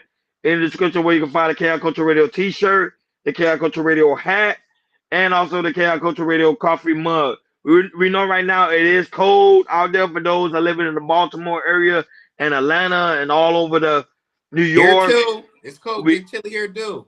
Oh, it's getting cold over there in LA. We got the KR Culture Radio sweaters. I ordered mine. I'm ordering my sweatshirt. It should be coming next week. Nice. See, Jordan wearing the sweaters. He got the sweaters. So guys, make sure you get your sweater, man. Stay warm. Stay warm. Have some hot chocolate. Because it is cold out there. Now that I go to KR Culture Radio Community Tab, and the Community Tab where you can find Prince Hakeem book, Black Love, and also his new book is about to get ready to drop. He's gonna let us know when that drops so we could go and cop that. Let's make this guy the New York bestseller. Let's get it. Let's make him the New York bestseller. Hey, but listen here. But listen, I'm already a bestseller when I'm with the guys. That's all that matters. Stop trying to sweet talk. No, that's what it is. Listen. I tell niggas I'm from Pontiac, I'm from AP, I'm from all that. That's what we repping. That's all it is. You feel me? Yeah. So thank you guys so much for tuning in. We really do greatly appreciate you guys. And guys, don't forget we will be going live tomorrow at 6 o'clock Eastern time. It's a small live. We only do an hour. It's all vertical live Tuesdays and Thursdays. So guys, be on the lookout for that one. Make sure you have the notification bell so you never miss it. Like always, thank you for tuning in to KR Culture Radio. We over and out.